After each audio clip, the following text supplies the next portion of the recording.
And number 4. Ever heard of anyone failing high school shop class?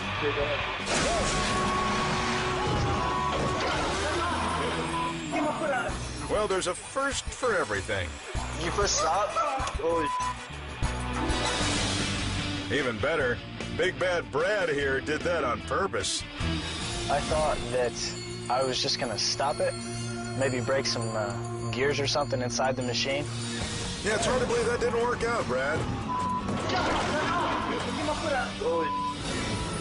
At first I was really excited, but then...